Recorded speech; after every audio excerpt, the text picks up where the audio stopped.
doubt. Man, we got to find a word. Let's go, man. Wake up, man. Let's get it, man. We got Law back from California. Yo. It never rains in Southern California. No doubt. My boy Big singing. Man, what in the world is going on? Hey, Game James, I can try. I got a little bit of blows sometimes. Oh, I got a little bit. No. I got. Yeah, I do. I promise you. It's on the low though. Yeah, it's one of those like when you're in church when everybody can blend you out. One of them type voices. Yep. Yeah, something like that. It go deep. Right on, bro. Right on. Yeah, man. So, day 10. John only said some things about some McGovern. Oh, okay. Yeah. That right, Law? He said something. Yeah. What I've been talking about, huh? Sure, you been talking about on the front end. You first. Hey, he first. I ain't want to hear that. Yeah. Sure, you first with it, man. Hey, I want to say one thing too, man, real quick. We talked about it last year, though, for real. Yeah. I love when my dog first with it, man. Say, listen, we talked about it last year. I love it when you got that mic, Law, man, because, boy, Mike, you coming through. Boy, you coming through good right now, bro. Man, appreciate you, big dog. You know. Oh yeah, bro. And he got the buttons. Training camp. Training camp. Oh, y'all were struggling to listen to me at training camp, huh? Boy. Training camp, Mike. Yeah. Oh, we used to this. Man. We used to this, bro. Right. Was what I was sounding like. I played it back. I thought I was sounding okay. You sound like a robot. Yeah. That law up. It was kind of like. Hey, do it twice. Do that twice. It was that twice. Yeah, there you go. That's what it really was right there. I thought I was spitting some. Dracarys. Oh no! He got something new. Yoga fire. Yoga flame. This dude get a new thing every day. You just be at home finding fire. You just sitting at home, just sitting at home like, what's new 20 new things can I add? But you know how I go. Like this motherfucker don't miss. No, he's good. That motherfucker don't miss, man. He's good. Don't miss. In the heat of battle, he don't miss. In the heat of controversy, he don't miss. He don't miss. Yeah, that's you, Big Game James. Sure. Hey, Conor McGovern, he ain't folding up like a wallet. Hey, I tell him, man. Try to tell him, leave that man alone. He gonna be an asset. If you kept him away from trades, you better use him. Right. But can you use them? I don't know. But if Tyler Biadasz is getting beat up at that center, I'm trying to tell you, dog. If you put him at center, it really might work. Now I'm gonna keep it real. We had already talked about a top 5 lineup, and Conor McGovern was already in the center with me, Boss, and OC. We had a perfect lineup, and it was last year, like mid-season, and Conor McGovern was the center. Shout out to Dak, not done yet. You don't remember that, Boss? Dope name. I don't. You right.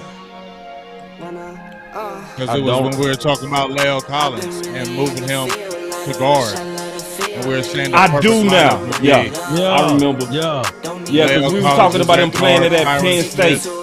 Yep. He was saying our perfect lineup was Terrence Steele at right tackle, Zach Martin at right guard, Conor McGovern at center.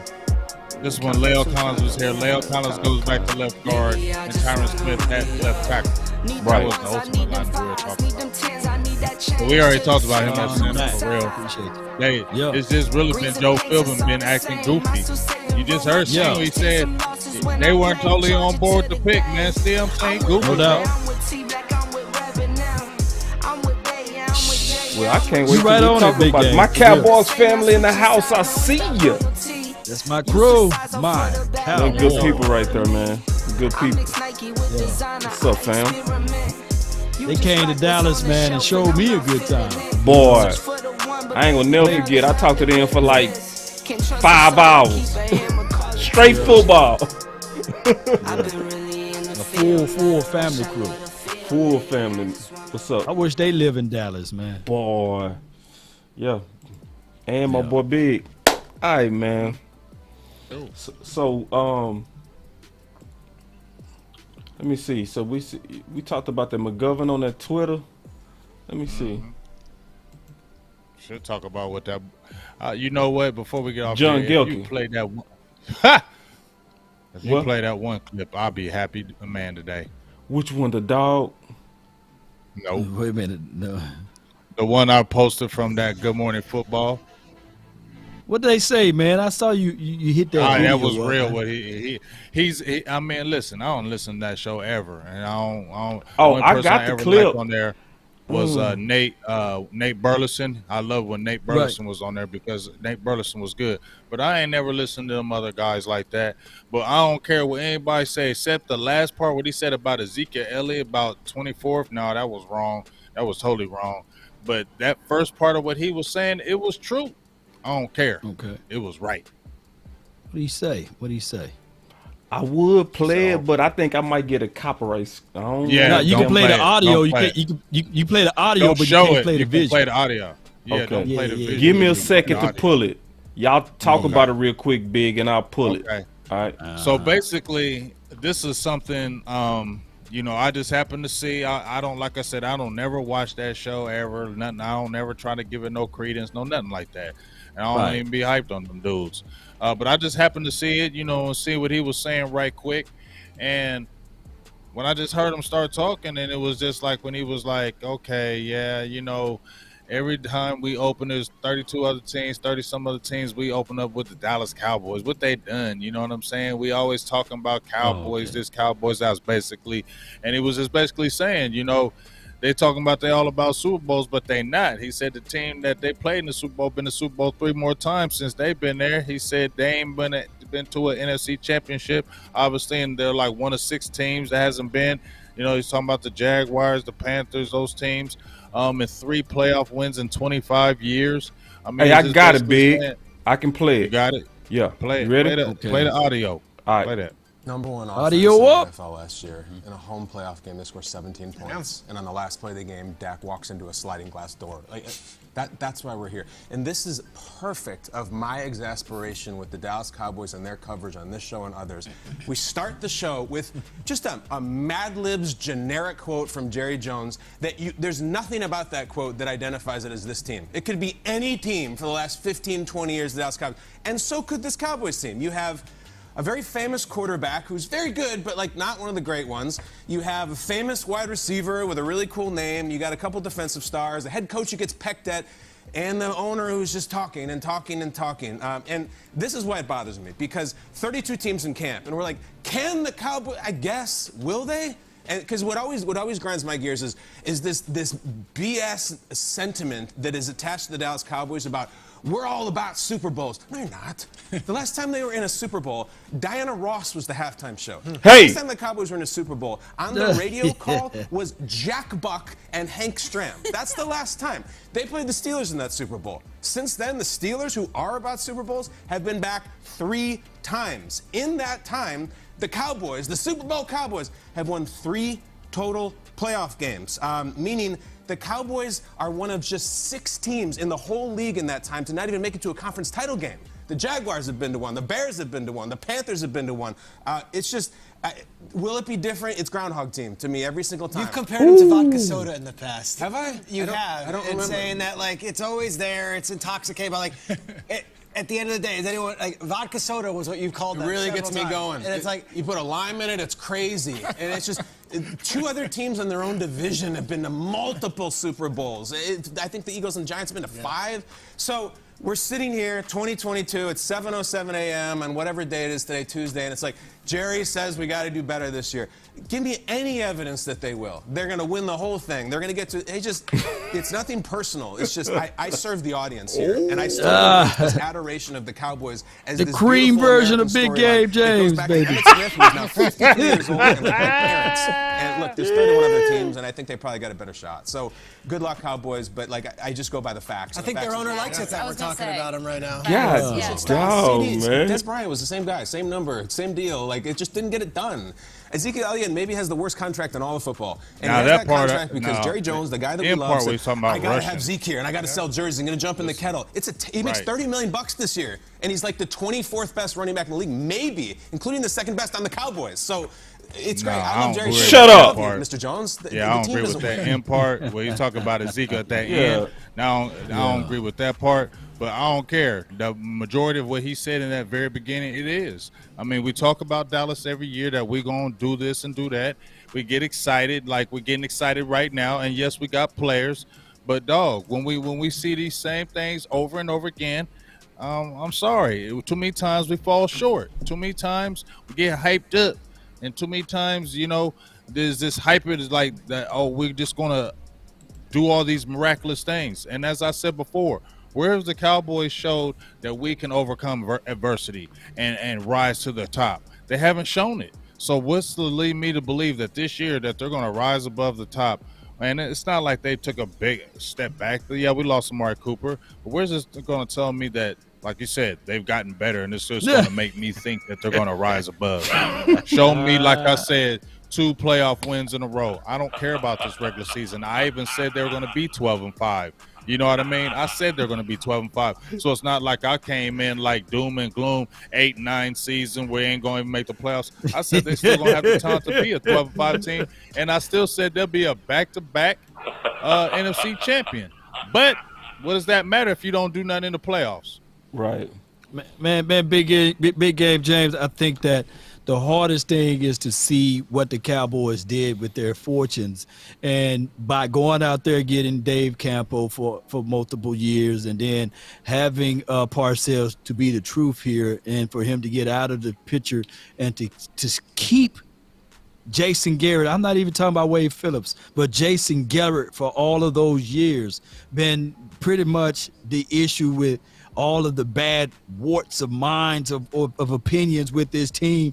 And I think that this will be hard to wash away because we are being put into a box. Jason Garrett was here for over a decade. Collectively, I think it was like 12 to 13 years if you include the offensive coordinator battleship. So we as fans have been robbed of the opportunity because we've been gifted talented teams, but the only problem been that we had Jason Garrett, and now that we look at it, I get it. Mike McCarthy first year, come on, we had to expect not for us to go to the Super Bowl his first year when it would have been technically the second year ever for what's the guy, Kellen Moore to call offense, for us to think that he's going to take that team with him as the second year ever calling plays to win the Super Bowl, and then just last year, the third year ever. So it takes time for these guys to get to their level, and the Jones family being a part of it, and it's hard to erase it. I know it sounds like a bevy of excuses, Big Game James, but there's no way in your mind that you would think that this team is the same team we've seen out of the administrations of Jason Garrett. I get it. We came short, like the dude said. We got hit in the face with the sliding door, what have you, but you got to look at this team as being different. I truly believe that we can make it back-to-back to playoff appearance.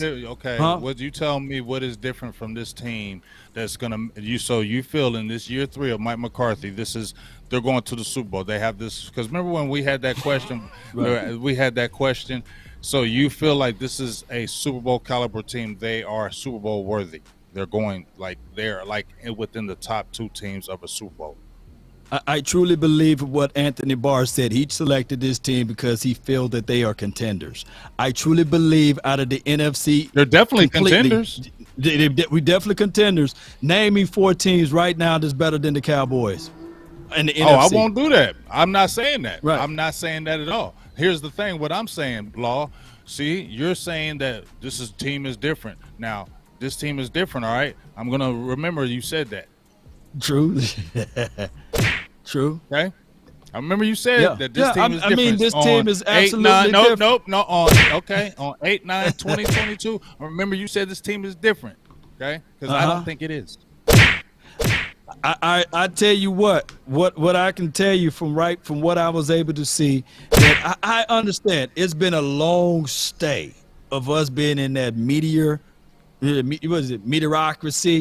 being right. 8-8 mediocre team or what have you. But that's all what embodied from Jason Garrett.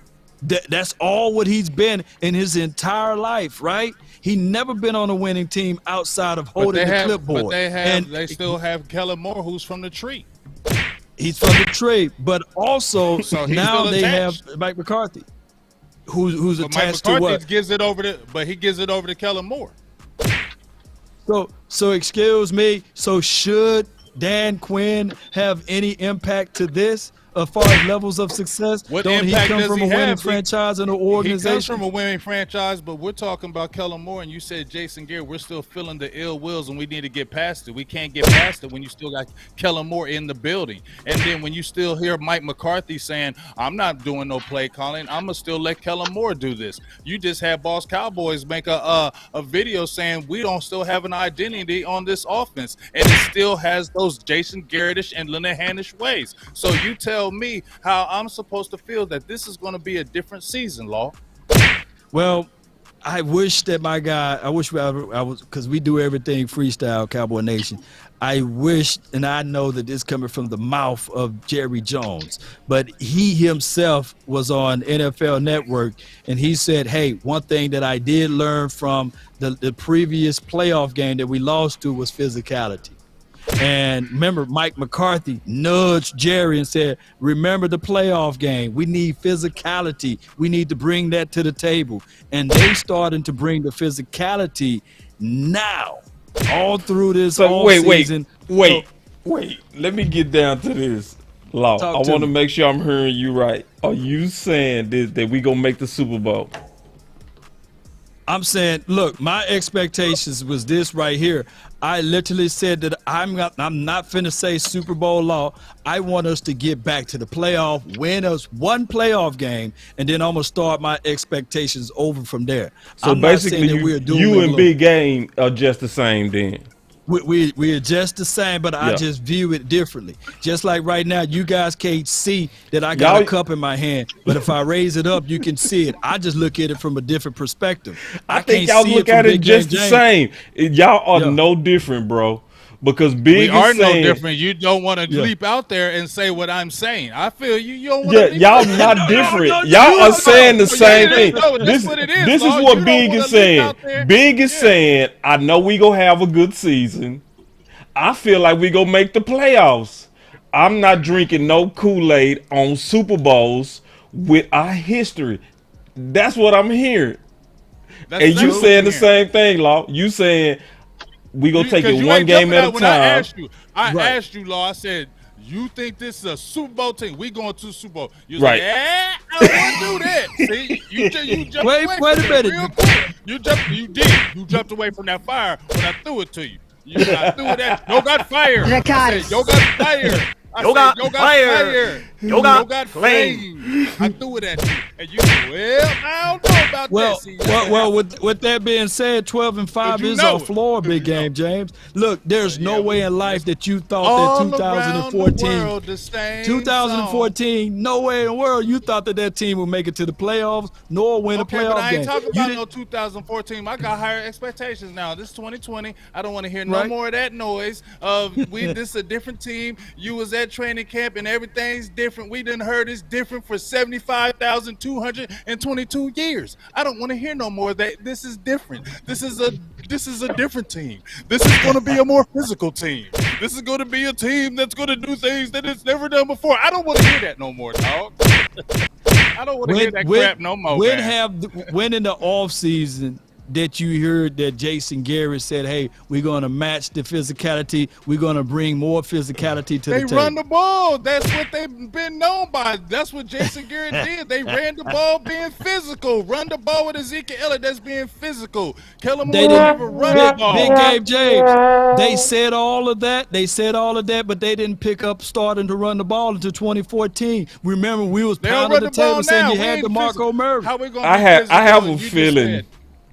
You just said we were getting physical, Law, and we ain't been physical with Kellen Moore since now. Now, all of a sudden, we physical now with Kellen Moore. I'm just saying, you feel like we physical now because we ain't been physical with Kellen Moore as the offense coordinator. And I ain't hating on him because I've been on this team. But what I'm just saying, we ain't been physical. So and we know we ain't been physical because too many teams have smacked us in the mouth. So now we're gonna smack teams in the mouth. Is that what you feel?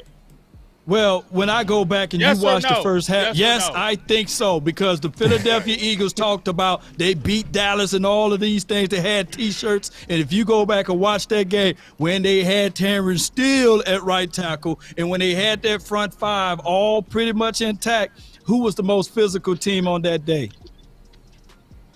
Who was the most physical team? Because the Eagles thought, and I know it's the Eagles. Hey, man, both of y'all shut the up, man. All right. God, dog, man. Both of y'all getting on my nerves. God, man, y'all killing me right now. I swear to God, man. Like, shut up, man. I don't want to hear nothing about no more Kool-Aid. I'm sick of it. All right, real quick. Let's go to this depth chart. I'm just messing with y'all, man. You know I got all the respect for the homies. Just messing with y'all. Hey, check this out. I want to go over this unofficial depth chart real quick and just kind of freestyle it with y'all.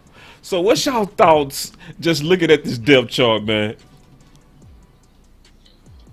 It could be offense, it could be defense. I got something that's standing out to me.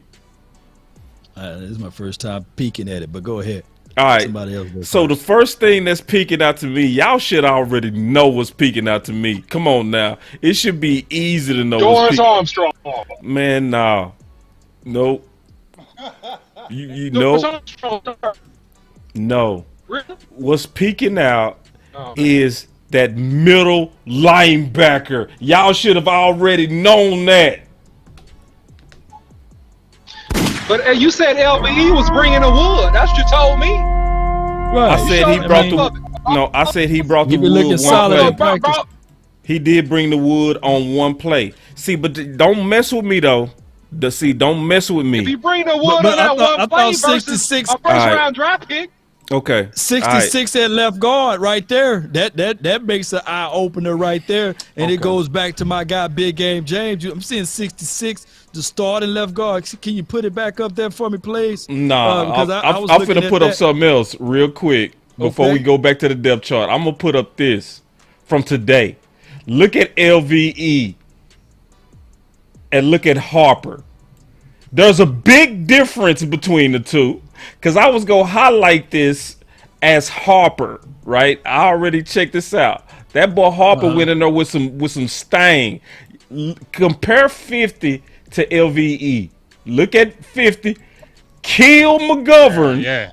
Kill McGovern. You see it, Big? He knocked his head. Look at that. Now, and then look at LVE. Totally different, dog. Didn't Tyler Smith throw him to the ground or something? Oh said, my! No, I don't want that. He said, "I don't want that." Say, listen. So hey, play that. Wah, wah, wah, that's exactly what that was on LVE, bro. That was just straight boo boo. So I could go back to that depth chart, but before we go back to that depth chart, I want to show another angle. Ooh, who's the real killer linebacker on this play? Tell me. Huh? He wants it. Yeah, man, that boy Harper. None of that. That boy Harper. I said, ooh.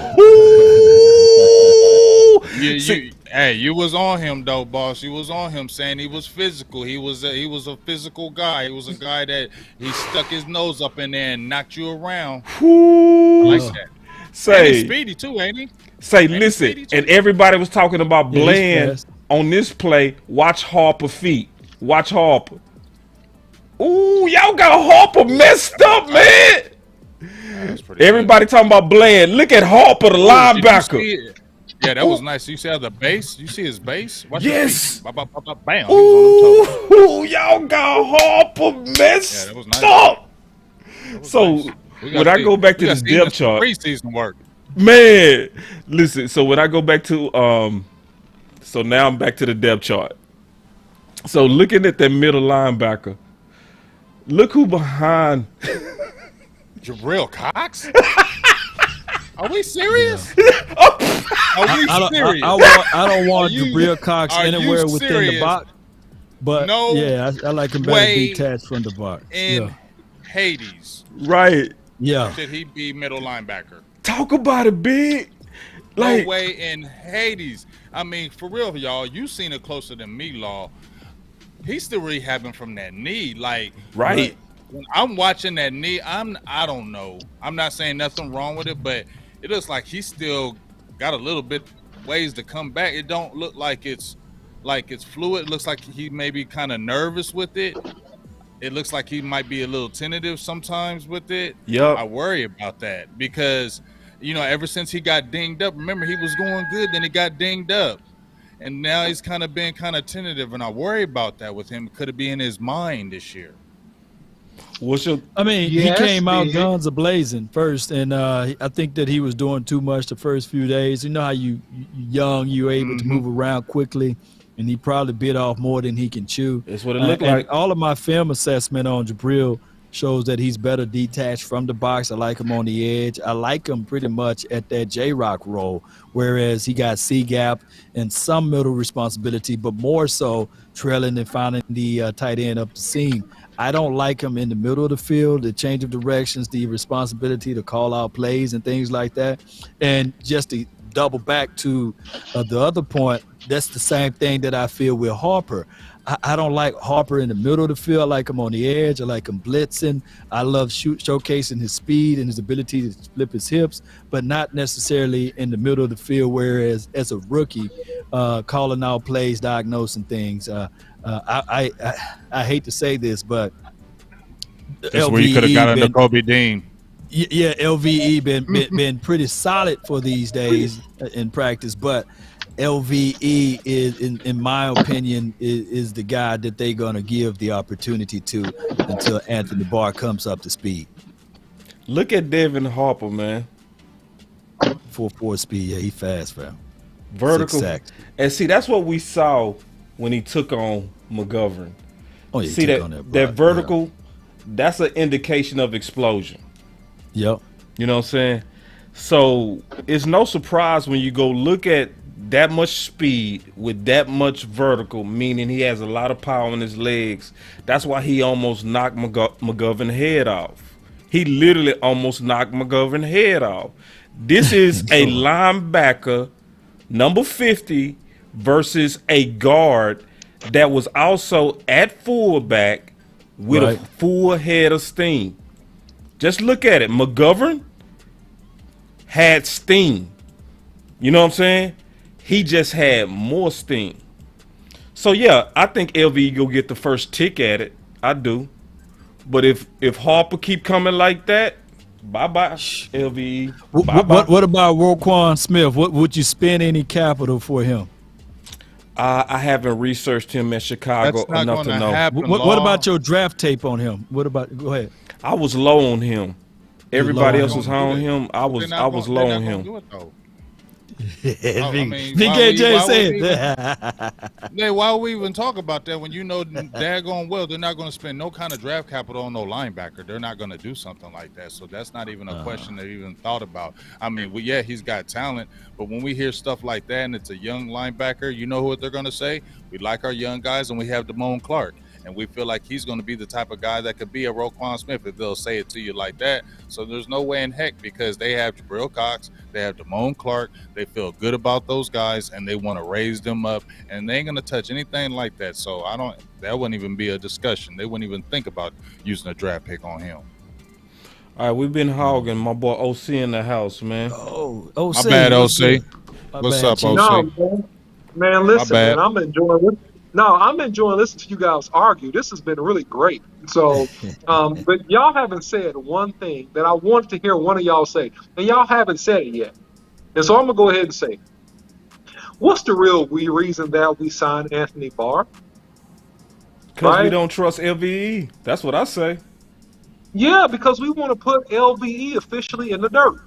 Yeah, we want to bury Dan Quinn. We want to put him in the dirt. Yeah. So that's what's going on here, right? You got Barr and you got Harper. Look, listen, you got Barr. As soon as he's ready to go, he learns his playbook, and they feel like he's wherever he needs to be. And then you're going to have Harper. That's the future of the next at least couple of years for the Dallas Cowboys from this middle linebacker position. LVE pretty soon is going to be gone. Hold on real quick. Wait.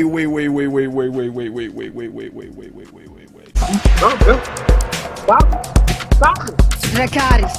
Ooh, I love that Jakarta's, man. God dog. So listen, bro. listen. But just remember. What? All right. Listen, bro. Just remember. Yeah. Straight business. Bro. This is the issue, OC. Okay.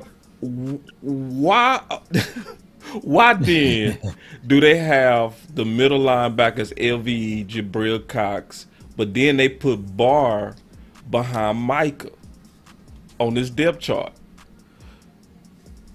Because, man, in my opinion, some of this stuff is a little bit bait and switch, right? This is not final. And notice at the top of this whole document, it says unofficial, right?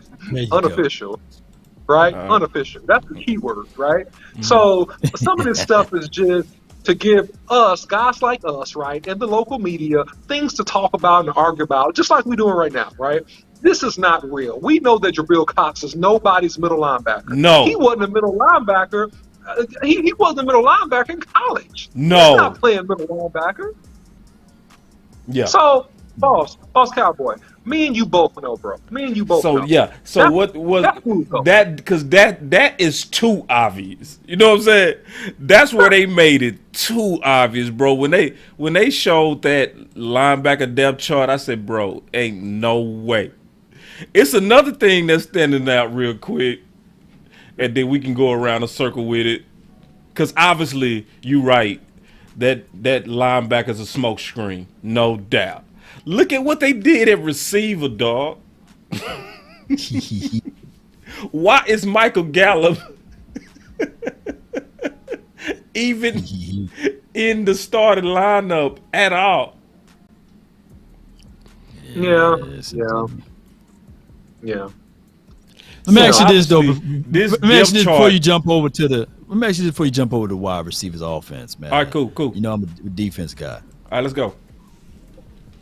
Honestly, who outside of Parsons, who have true Mike linebacker skill sets? Oh, that's Anthony Barr. Anthony Barr, easily. He played off ball linebacker, right? And on the edge, and both. On the edge, and he played both. Yeah. Yep. Yeah. He's both. You know what I'm saying? Easily. Yeah. Yep. Like without. That's a hell of a gamble, though, huh? What you mean?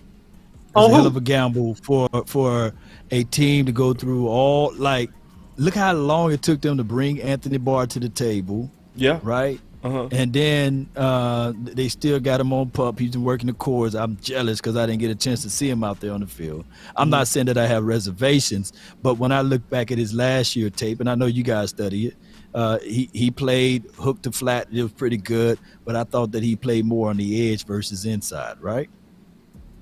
It's the inside linebacker for the yeah, he played a lot of inside linebacker, but he also, especially early in his career, played like Micah, where they moved him around a lot. Right. Yep.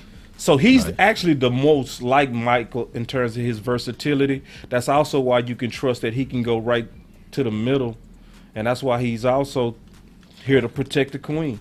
That's exactly what he's here to do, in my opinion. Did you have some? So I see what you're saying. More so of him playing it versus Micah, right? Yeah. Correct. And I think that's how it's go. I think that's how it's gonna play out. The film says it too. Let me pull it up. No doubt. And why we just have a football conversation, people. Yeah, they're just a football conversation. Go ahead, OC.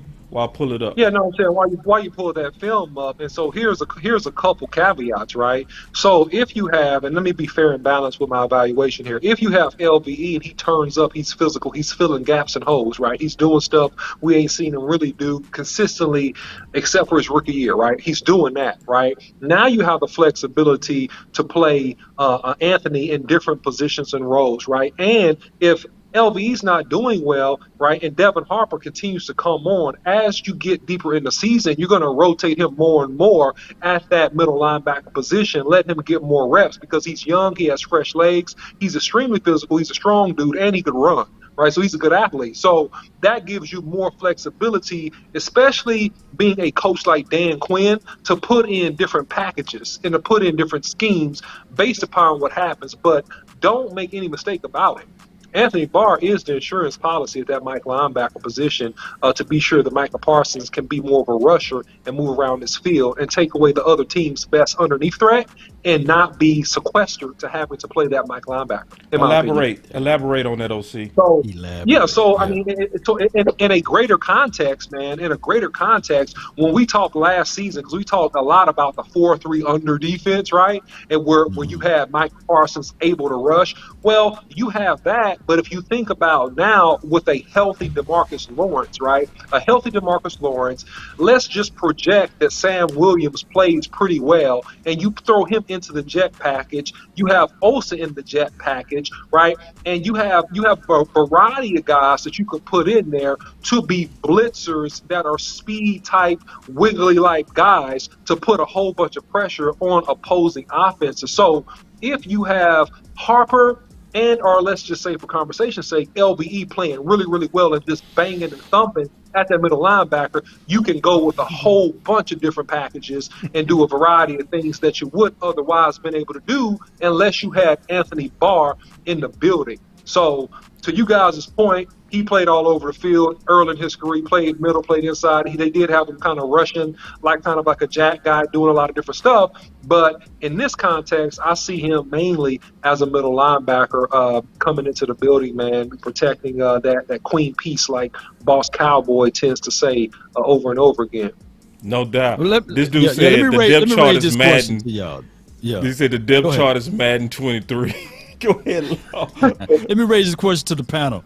Wouldn't it make more sense to not even get James Washington nor Dorrance Armstrong? I know of course, hindsight is 20/20, but let's say if the Cowboys still picked up Anthony Barr, knowing that what he got signed for, but wouldn't it make perfect sense to spend that money instead of paying Dorrance Armstrong, LVE, and James Washington? And I know he's hurt, and I hate to say this, would it make more sense to insert a Bobby Wagner instead? Would you take Bobby Wagner and Anthony Barr with the information that you know of Parsons and J-Ron Kearse as that? Would that look better? Yeah, it would have looked way better. But this is what I think Stephen Jones was thinking, because I always talk about the cap hit for Bobby Wagner this year was only $4 million, but it's a longer term contract, and that's opposite of what Steven wants to do, so he would rather go with a 1-year guy and Barr, have him fill that hole for middle linebacker to be the insurance to keep Michael Parsons free. So yes, Bobby Wagner would have been way better, but we just didn't do it. Now, OC. The OC. The film breakdown.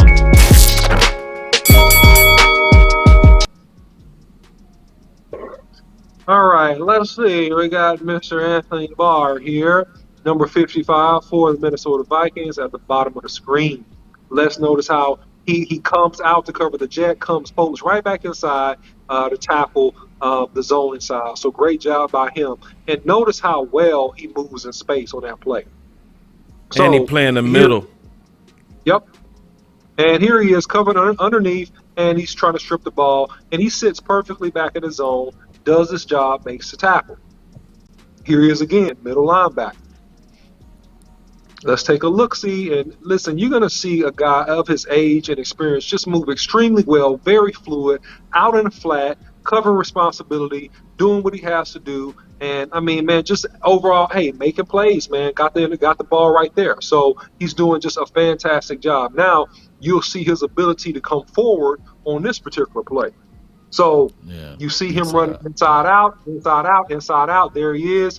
I mean, he closes. For his age and for the amount of games he's played, man, the dude still has tremendous athleticism and closing speed, in my opinion. So I love the pickup, and that was really smart, waiting him out basically until he's cheap, right? So there he is, blitzing up the gap, creating pressure, and then off we go. So you've seen him use in a variety of ways on this particular front, which Dan Quinn in particular has to love because how he likes to manipulate schemes and manipulate his player. Here he is getting off of a block, doing a great job, avoiding 2 blocks, being slippery, right? Slipping inside, making that tackle for a short gain.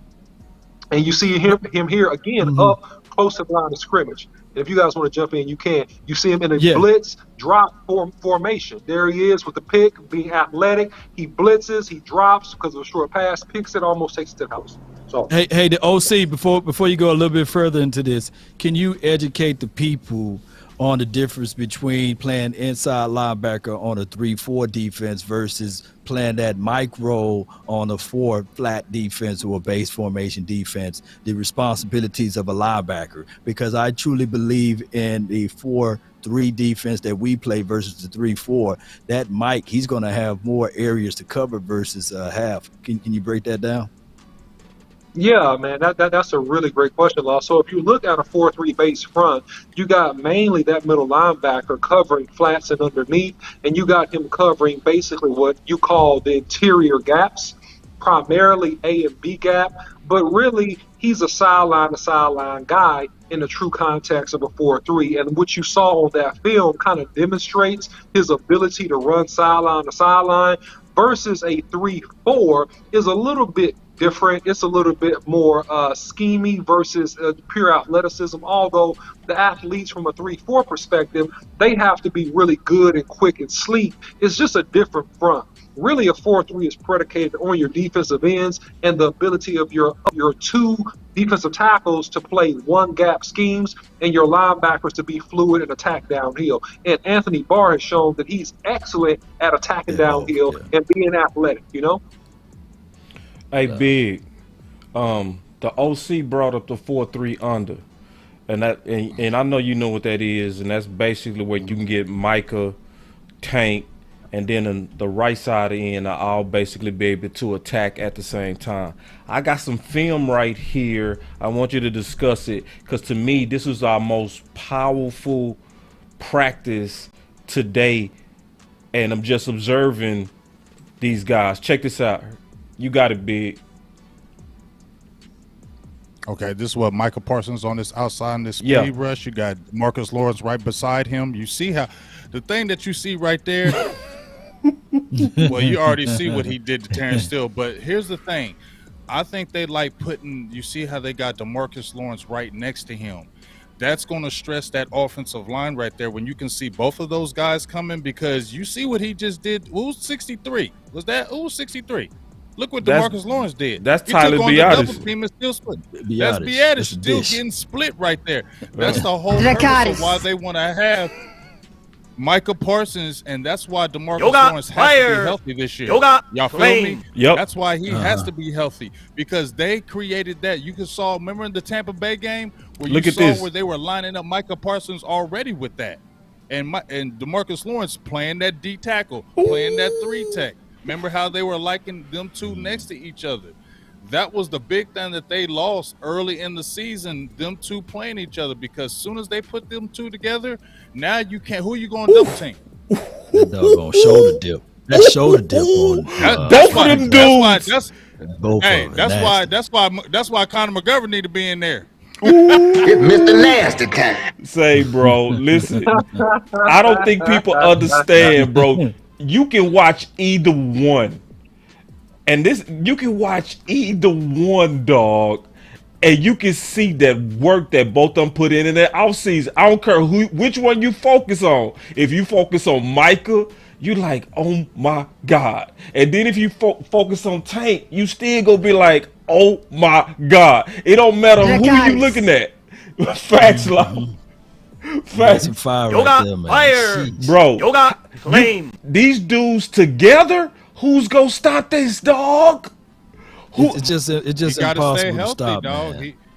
He's got to stay healthy, though. But like I said, dog, I'm going to just say this about DeMarcus Lawrence. This needs to be your 10-sack season. You ain't hit them 10 sacks. I know it ain't about sacks, but daggone it. If we just seen that in practice, right, and you got Micah going all world, and Micah's going to help you get sacks. Can we not agree on that, all that, fellas? Micah's going to help DeMarcus Lawrence get sacks. Oh, yeah. So this is definitely a year that if it was ever, a year, where this defense was taking that next step, right, DeMarcus Lawrence has to get a 10-sack season, in my opinion, for this defense to be that all-world defense that we're feeling in our heart that it could be.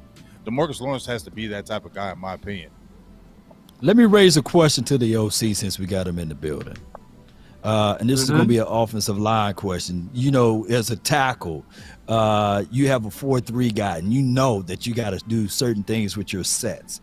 Can you break down that play? And if you can do this on the fly, Boss, this would be fantastic. What's if that? You can slow motion it again, let the OC break down Steele and what's going on in his mind, because he still have to help out some of the B gap, right? He can't just widen his stands out too much, right? Because he got D-Law right there. What's his game plan? Talk to us, man. Educate. Well, the game plan is to try to keep Micah from doing what he did, which he did anyways, just running around and making him look like a fool, right? I mean, that was the game plan. It didn't work, but I mean, the only thing that Steele can do in this situation, when you're facing an elite guy that's just so much faster than you, you got to get depth. And the issue right there is he got whipped and he got whipped, right? So he lost with his hands. Look at Zach Martin, just look at him. He tried to basically do a wide set, like a 45-degree angle set versus Micah Parsons, which is a no-no because Micah Parsons has athletic hips. He can dip and rip. So he pulled him, he ripped under, which caused Tyron Steele to just open up and look like he's trying to chase him from behind, which is a recipe for disaster. In the real game, that would have been a sack fumble. You know what I'm saying? So what you want to do is get depth. So notice how his heels are clicking. You see how he opens his shoulders toward the sideline? Yeah, I see That's a no-no. Yeah. The shoulders are toward the sideline. That's a no-no. You got to get straight back still. You got to give those kicks you did at the beginning of the year. That's a better slide. That's a better kick. But the dude is fast. He dips under you. So what needs to happen here is that he has to really work hard off that inside hand to try to get a punch off on Micah Parsons and knock him off of the path. So he does nothing. You see how his hands are down? That's bad. His hands are bad there. He does nothing to knock Micah Parsons off of his rush path. You have to knock Micah Parsons. He misses with the hands right there, and Micah Parsons just beats him and rips and gets underneath. But on this one, he gets better depth, right? But he's carrying his hands too low, right? He gets better pausing. All right, go running back. Yeah. So on that particular play, he gets better depth, right? But right now, when Micah gets close, you got to get a punch off. You got to fire up a shot on Micah, and you got to hit Micah hard on the shoulder to knock him off of the path. But if Micah dips underneath, makes him miss being a super athlete and gets the sack anyway. So Micah Parsons is going to be a really, really tough out for anybody, man. It's just going to be tough. If he's one-on-one with you, man, more than 5-6 snaps, man, he's going to come up with more than 5 or 6 snaps. He's probably going to get 2 sacks. He's just one of those dudes. He's a tough out. But technically, Steele just needs to be a little bit better with his hands, a little bit better with his sets. He'll be okay. The good news is this, guys. He doesn't have to play against Micah Parsons every week, but he does have the benefit of practicing against Micah Parsons to make himself better. So, real quick, I got to step in real quick because I want to say something, OC, to be honest with you. Yep. I love all the coaching you talked about, Big Dog, but I'm going to be honest, man. I just think Micah is too good. I don't think Steele is bad. I think Micah is just too good because when you break it down from the other side, there's something that you see that's extraordinary, and I want you to help me out with this, OC. Watch the speed change on Mike. He already go come off of that line real fast, but watch he actually dip that punch and accelerate coming out the dip. So watch it real close. Watch him accelerate. You see that, dog? He accelerates turning the corner. There is no stopping that, bro. You know what I'm saying? Who gets faster as they're turning? That's almost against physics, dog. Physics right there. Okay, I'm gonna help you but out look. Can I jump in here real quick? Yeah. Dive in there, man. There's nothing like you said, minister of Terrence, to defense. do about that. I'm just saying, there's nothing you can do about that. And not just that, because it looks like to me, Micah's playing with him now because that's what Micah is doing to these players. See, Micah is a smart defensive player. With him. So what he did was, you see what he did with them head movements where he got still off of him? He came back and looked at him like, okay, I know he's going to be thinking I'm going to do my hands like that again. So now and he dipped him. Right. Just dipped him.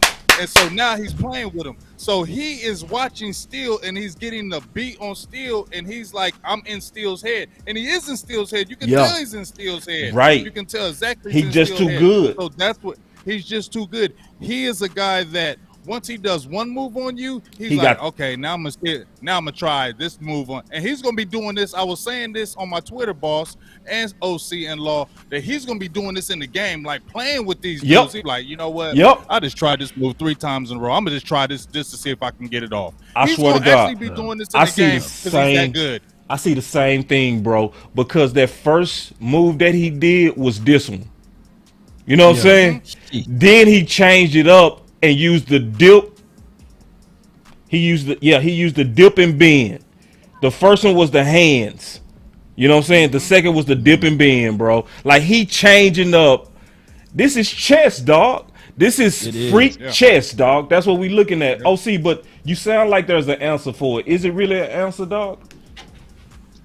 There is an answer to some degree, yes, and then some degree, no. You know, I mean, I'm gonna be honest. There's some degree, yes, and there's some degree, no, right? Because here's the deal: some dudes are just so top end elite closing speed, and when you see the dip, that's vintage Von Miller. Right. Von Miller is one of the first guys, and Von Miller is double jointed. So Von Miller could run full speed, dipping down with his hip and run off of one leg. Like it's the ability to basically run and turn off of one leg because you're dipping and rushing your right tackle. You think about this. You're running and you're dipping down. You're running off of one. Just like he's stepping over those bags and cones, he's accelerating off of one of his legs and gaining speed, which, you know, is strength-wise is great, but athletically it's freakish, man. And you're only going to have a certain amount of So technique wise, you get depth. You don't miss with your hands. You be great with your hands. You work on fast hands as an offensive lineman and try to slow a dude like this down. You try to get a punch off on this dude and you can stop him. But if you miss with your hands, oh my gosh, it's over. Now, the other thing that you cannot stop is this. Even if you get a punch off on him, when he slides off and accelerates, that quarterback only has a certain amount of time. And if that ball is not out, even if you got a good punch off on a dude, he still go finish hard and get a sack if that quarterback passed that ball. So it's tough, man. It's tough. Hey, let me ask you this though, all three of y'all. Can the Cowboys get pressure by rushing 3? Hell yeah. Ooh, this gonna be pick city around this motherfucker. As long as you got Micah. Hey, I want to ask y'all this right now. I want to ask all y'all this right now because we did this on my Best of Enemies podcast, and I jumped out there and said this. I said Micah Parsons. I said Aaron Donald's number 1, but the second best defensive player in the league right now is Micah Parsons, and he could probably overtake Aaron Donald this year. Hey man, I got no rebuttal to that. Let me see. And by them ranking Jalen Ramsey so high, I'm taking him over TJ Watt. Hell yeah! I would actually say what you said was perfectly measured Kool-Aid. Perfect. Hey, measured. Perfect. Y'all write that down. And the only reason why he ain't number 1 because he was only a rookie last year. That's the only reason. Right. And big game. That's the only reason. Facts, man. I'm gonna push back a little bit, okay? I'm gonna push back a little bit. Wait, OC. OC. I got it. OC with the. Go ahead, OC. Go ahead. Break it down, OC. Come on, OC. Come on, listen. I love. Okay, let me just start off saying I love Michael Parsons. I think that he is, barring health injuries and bad decisions, he's a Hall of Fame. Okay, barring health and just making some bad, he's a Hall of Fame type dude. But I think that we underestimate and overlook the greatness of Aaron Donald because Aaron Donald has been a sack leader year in and year out, being double teamed, playing in an interior line position. Nobody has ever done what he's done in the history of the league. Okay, in the history of the league. So you can do that, but Boss Cowboy, Aaron Donald is a special phenom player. And what I would say is this: I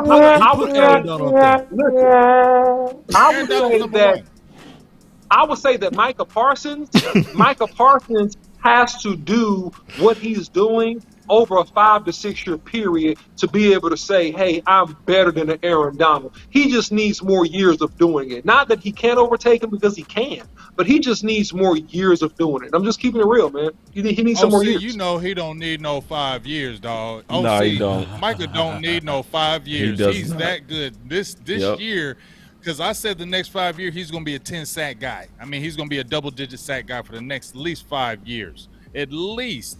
Man, this dude, I ain't even hyping him. But OC, you feel me? Within 5 years, he's going to be, oh my God. Right. I agree, dog. No, I with no injury.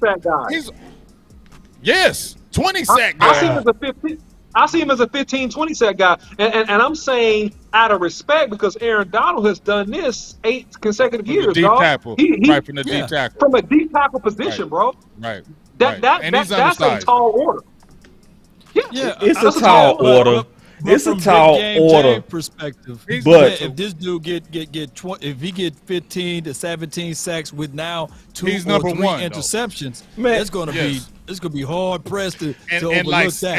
80 tackles. Let's say this year, OC, right? Let's just say this boss law.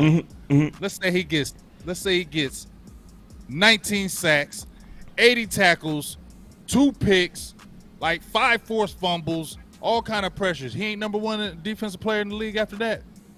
Yeah, he is. I mean, for the year for sure, man. Yeah, for sure, man. Yeah, I mean, you put out ridiculous, outlandish numbers. Those are like fantasy league numbers. He can do it, yeah, man. But he can really do it though. He's the guy that can do it.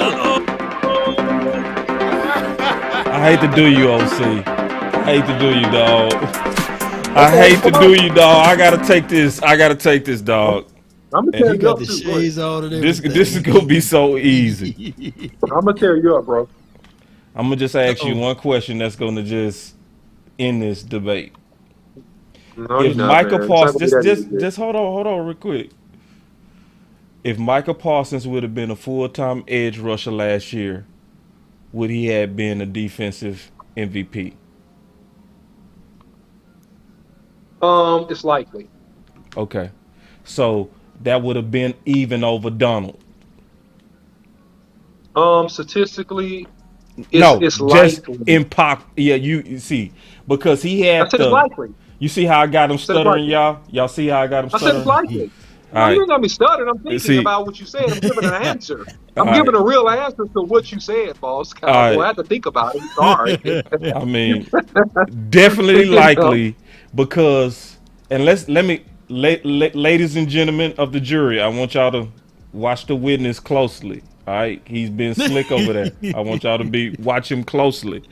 Okay, was it harder to do what Parsons did last year, where he got all them sacks without really playing a lot of edge rush and moving all around? What was the degree of difficulty on that, sir? Could you please answer the question? Oh man, the degree of difficulty on it, I don't think it was extremely difficult because he's beating tackles one-on-one. I think that what Aaron Donald did is more impressive because he's beating tackles, guards, and centers and double teams consistently throughout an 8-year career. So I think it's more difficult, the sacks that Aaron Donald has gotten, than the sacks we've seen in 1 year with Michael Parsons. But I wasn't talking about Aaron Donald's sacks. I was talking about the difficulty of what Michael Parsons did in terms of moving around. All that moving around. it makes it hard to get a spot on him. But at the same time, from a digesting the defense, knowing how to be an impact player from one position, he didn't get that privilege, and yet he still was top 3 in defensive player of the year. It was a lot that wanted to give it to him as a rookie let me interject. versus vets. So I don't think it's far at all what Big Game James is saying. Big is saying, I'm giving Aaron Donald the crown right now. But I can see Parsons going off so much this year that you have to give the new crown to Michael Parsons.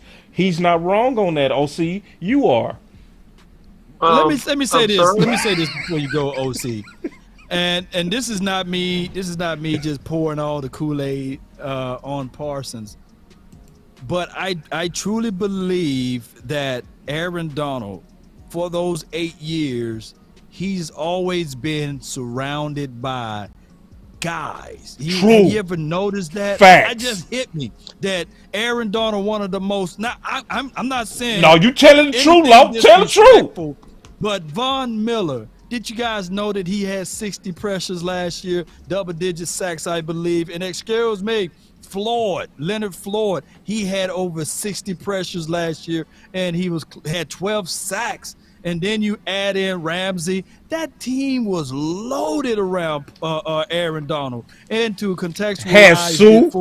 He had Sue before. Sue, and he had another guy. I keep getting his name a couple years back too. So Sue, I mean, he ain't in there doing everything by himself like the OC trying to act. Yeah, and I'm not discounting anything from Donald, but it's kind of strange that one of the most fierce, the best player that ever laid eyes on the defensive side outside of Prime. I mean, this dude had a lot of help, and it's not this guy doing it all by himself. I want you guys to say, and a couple years back he had Fowler and Brocker. Yeah, that's the name I was looking for. I want you guys to know this. The most pressures applied to the quarterback from the Cowboys team, believe it or not, was Parsons. He was the only guy that had north of 60 pressures. The LA Rams, the #1 defense in the National Football League last year, had 3 guys with over 60 pressures. Oh, God. That's crazy, man, when you look at the numbers. Can I ask you guys a question? Can I ask you guys a question? Sure. All right, and listen, I respect, Law, everything you said, and look, fortunately, Aaron Donald has had some players, but we have. I can't talk now. I can't talk now. You gonna hit the button even before I talk. You gonna hit the button before I talk about Cowboys? Can your boy even talk? Okay. You gonna punch me too. You gonna punch me? He gonna punch me, man. You gonna punch me before I even start talking. Okay. So listen. Okay, you gonna keep punching. Keep hitting the punch button. Okay, so listen. They had Clay Matthews too. Okay. Look, I respect on the downside of his career, by the way, on the very downside, not in his prime. Okay, so. I respect everything you're saying. Michael Parsons has been world-class in his rookie year. He's phenomenal. He's a phenom. He's a world-class, once-in-a-generation talent. No doubt about it. And I think he could be one of the best, if not the best defensive player all time, barring decisions and and preventing injuries. I think he's fantastic. Let me ask this question, though. The last 3 years, 2019, 2020, and 2021, if you guys can look this up, who led the Dallas Cowboys in sacks, and what was the sack number? In 2019, 2020, and 2021, who led the Dallas Cowboys in sacks, and what was the sack number? Please answer the question. Starting with 2019. Huh? Yeah, Robert Quinn had 11. Robert Quinn. Had 11. Okay. What was the sack total? 12 I think he had 11. 11, yeah. Okay, you said 2019 he had 11? Yeah. Yep, he had 11, I believe. All right, in 2019 he had 11. Yeah. Is that right? Yeah. Yep. Okay, so we'll start right there. We'll keep on going, but let me deal with that one first. 2019, our sack leader had 11, playing the defensive end position. Okay, in 2019, Aaron Donald had 12.5 sacks. He would have been our sack leader from the defensive tackle position, being double teamed every play. Okay, let's continue. 2020, who was our sack leader? Who was our sack leader? 2020. 2020. That's a weak point. I see what you're doing. That's a weak point. That's so weak. Look, man, that is a weak point, bro. Leonard Floyd had 12 sacks last year, and he would be considered a dog for us right now. You know we had Parsons that had 12 or 13 sacks. Dante Fowler had 11 sacks and with the Rams. And we can play that game like this. When David Irvin was at his best, who was better, Aaron Donald or David Irvin?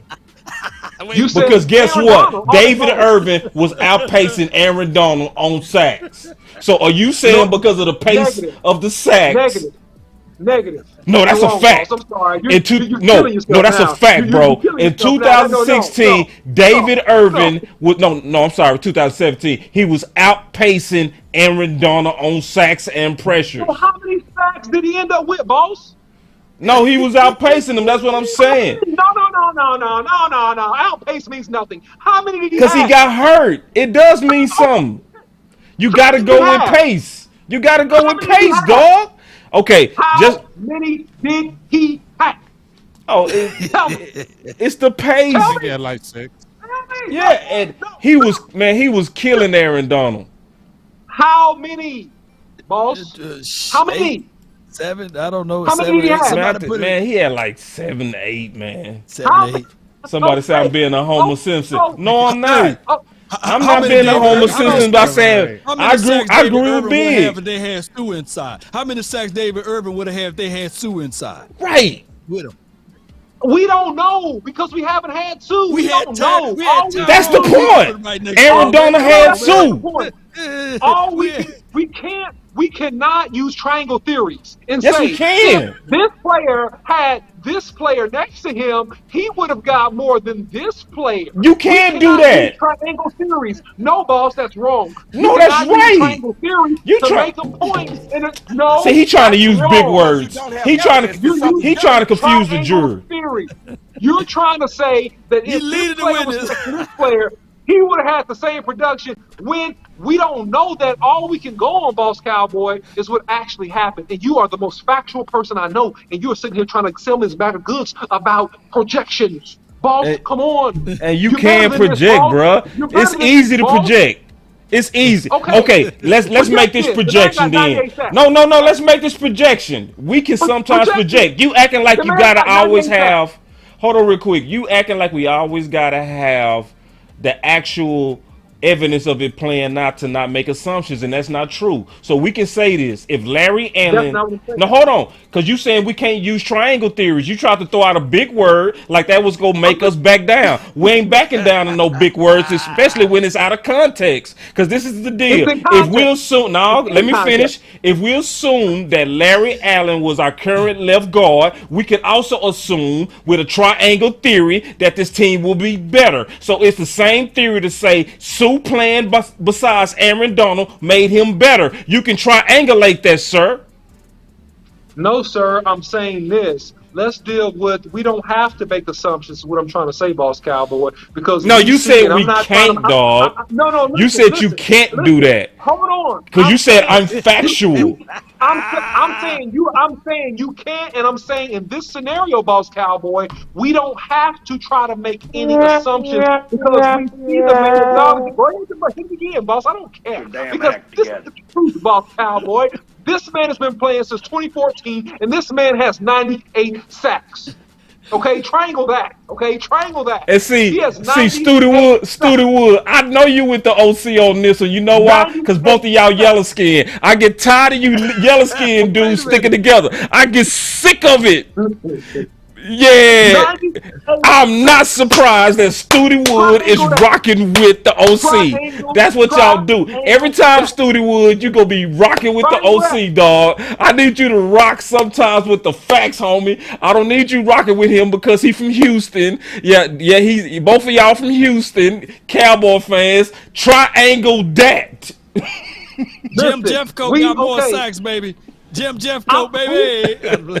All right, man. Let me switch the kicker, dog. I'm going to switch the kicker, bro. God, dog. Whoo-wee. My boy Studi Wood laughing. Hey, what's up, dog? Good to see you, big homie. That was a good segue, man. That was a good segue, man. All right, check this, bro. We got Brent. It's a lot of panic for nothing. It really is. Because kickers can almost change almost every year, right? And let's look at his performance, and then we can talk about it. With the Cowboys, he only made 80% of his kicks. Okay. He had 36 attempts. He made 29. That is boo-boo fart. Okay? With the Saints last year, in 8 games, he attempted 18. He made 16. That's a totally different kicker than what he was in Dallas. And remember, he also had a big leg. Because I'm seeing a lot of people like, oh! But I'm like, what's y'all thoughts? Can you pull up Zerline so we can have some contrast of what we did last year as far as the kicking percentage? I'll pull it up. Go ahead. And I can tell you, man, if I don't want the games to go down to a kicker, but I'll be, like you say, boo-boo the fool or foolish to say kickers don't matter. Because I'm looking at a guy that have 7 Super Bowls, and 3 of the 7 came from the foot of down there in Patriots land. I forgot the name of that kicker. But he was making some kicks, man, in that Super Bowl. Vinatieri, yeah.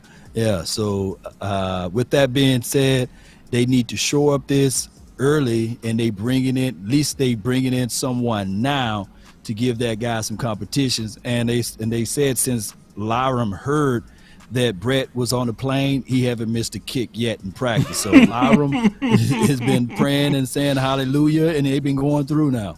Yeah. I got Greg up too. This Greg from last year. Where we at? 80, right here, 82. Well, shoot, it's just a hair better than what he was. Well, what was the other guys? He was 80 what? 82. He was with the Cowboys. 82. He was 82 as well? And he 89 last year. So we splitting hairs, huh? Yeah. So basically, as of last year, Brent is an upgrade. As of last year. 88 versus 82. Right. Yeah. And we all know he can kick from 70 yards. He got a monster leg. It's just that we need you to be what you was with the Saints with us. That's it. Ain't no pressure in the Saints. Good point. Big I can't fight facts, dog. I ain't gonna fight. It's more pressure over here. It's definitely more pressure over here. Missing. Why his ass was missing.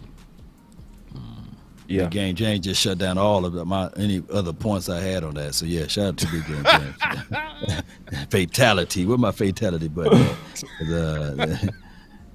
You got him. Yeah, I got this. Hey, I love being a Cowboy. Big Game James. Game changer. Let's have some fun. Let's have a good time, man. Let's kick it. Every time I play that, that's what I'm gonna play with it now. Let me get it right. Let me get the timing right. One more time. Hey, I love being one more time. This the new clip. Big Game James. Game changer. Let's have some fun. Let's have a good time, man. Let's kick it. It's the new clip of Big Game James. Fatality. Man, that boy. Woo. Golly. Hey, Holly said it's not about the percentages, guys. It's about the situation. And that fits right in with what Big Game James was saying. Well, I just was saying pressure. Yeah, you're dealing with Dallas, and there's more pressure. There probably wasn't that pressure in New Orleans because they weren't winning. They were probably losing. Nobody's probably thinking about them like that. But guess what? You come to Dallas, you better make them field goals. You got all that pressure, but you can do it all in practice. But you kick it in Dallas, it's a lot of pressure. So, I mean, to me, kickers are a dime a dozen, dog. Like, you can have, I mean, I know what you said about Vinatieri, but those are the rare ones. There's like 1 out of every 500 or 1,000 of those that ever come around that do that, because you can have them kicking so good and then they miss one, and the next thing you know, they miss 5 in a row. You can't never trust them. And when you go up there to kick and it's like 40-something yards, you automatically like, oh, he gonna make that. You don't be feeling that. You be like, come on, make that. Facts. I don't care how good he is.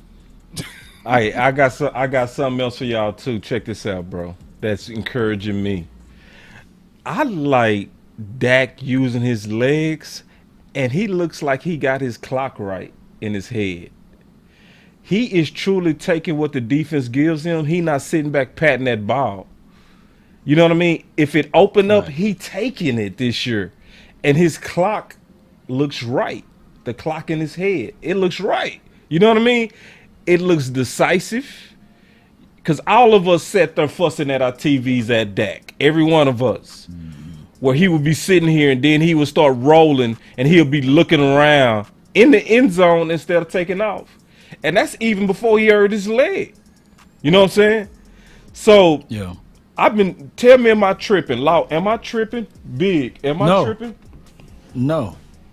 The second touchdown that was scored in the playoff game came from the Mississippi State legs, Dak Prescott.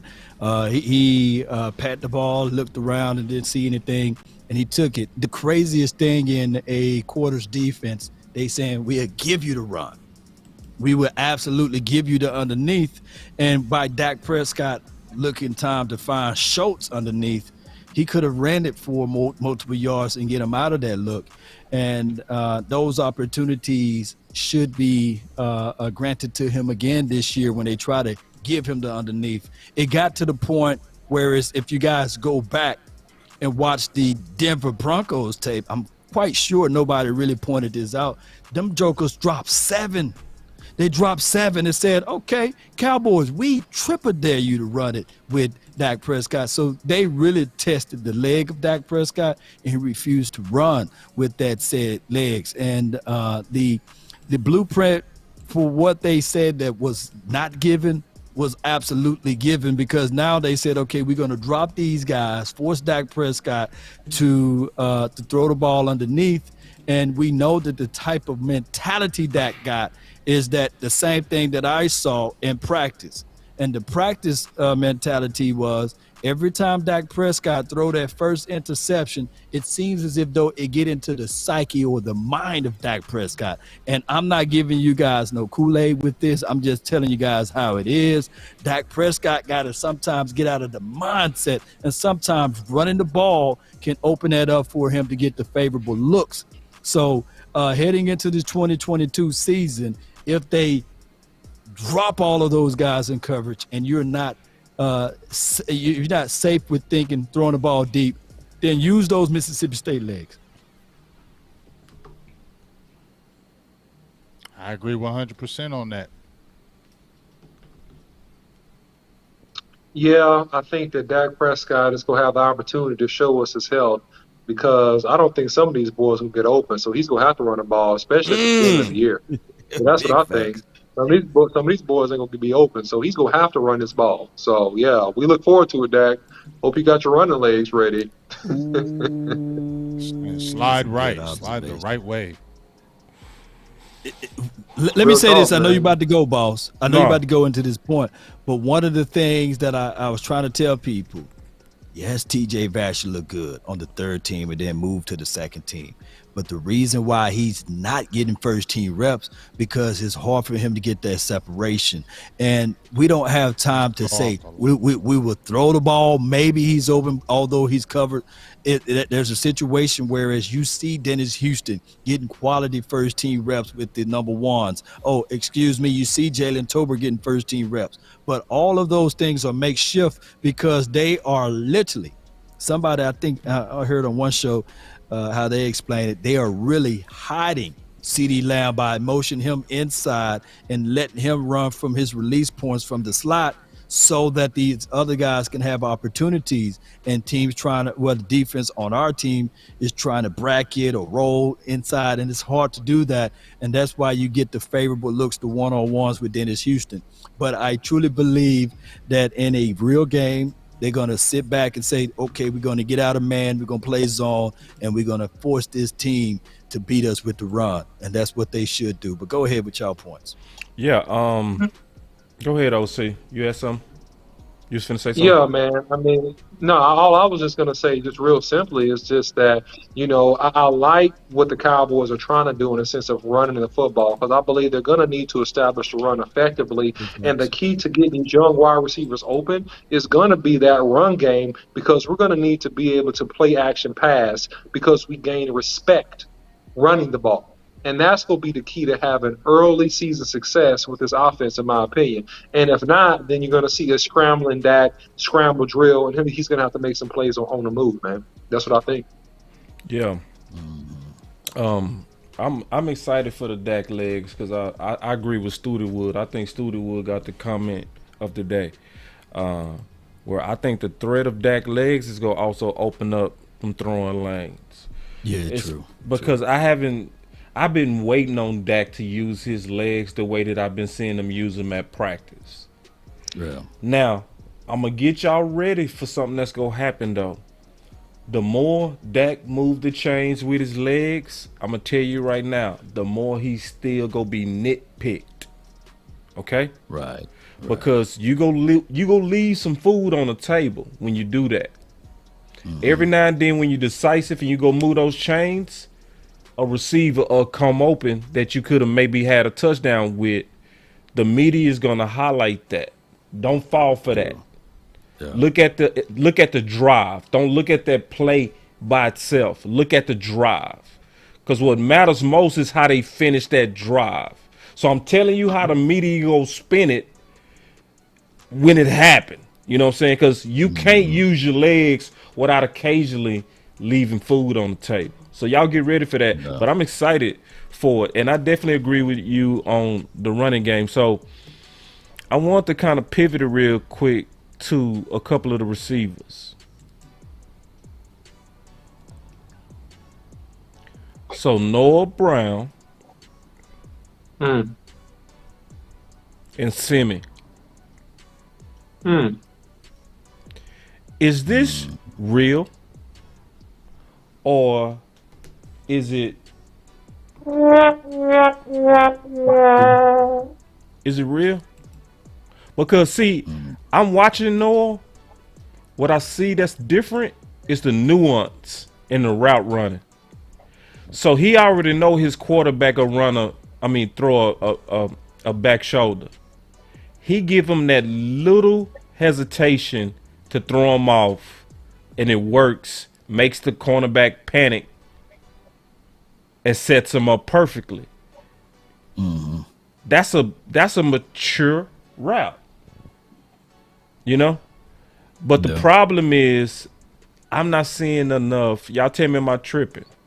I'm not seeing enough Noah Brown doing this on first teamers. I'm seeing him eating up second team. He going off on second team.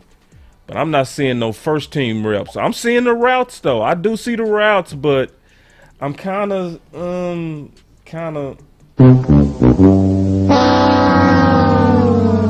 I ain't quite buying it, being honest. See, I see Law with a strange look on his face, like he don't really want to address this. So I'm gonna let y'all go first. I'm gonna go ahead and jump in, Law. I mean, here's the thing, man. My stepfather, he passed away, and he used to make like pork chops taste like steak, but they had like gravy on top. But so if you took the gravy away, you realize you're just eating a pork chop. It's not steak. You're just eating a pork chop. So I think that what happens when you get into team settings and you have to face ones and you face tempo in real game time situations, I think that the gravy gets taken away. And I think that you see what it is, right? That this ain't steak. This is just a pork chop. And I'm not hating. I think that he's definitely improved. I think that he's gotten better. I think he's working hard. I think that he's going to be, in some respects, a good contributor to this team. But, you don't, how can I say this respectfully? You don't, a three is a three. A three is not a one. And I think that, he needs to play well. He needs to practice well. But he's a three receiver, man. I don't think he's a two or a one. That's what I think.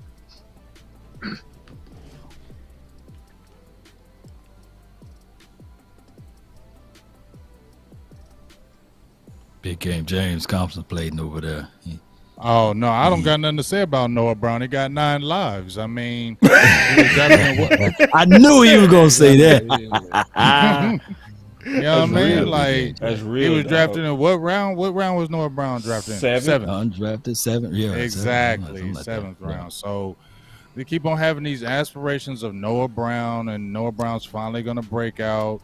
Noah Brown's not gonna do nothing. I'm sorry, I'm not hating on Noah Brown. Noah Brown's not going to do nothing with the Dallas Cowboys. Flame. Period. It's going to be the same thing when they talk about, remember when they had Deontay, who they have? What was his name? Deontay, what was his name? We got him in 2017.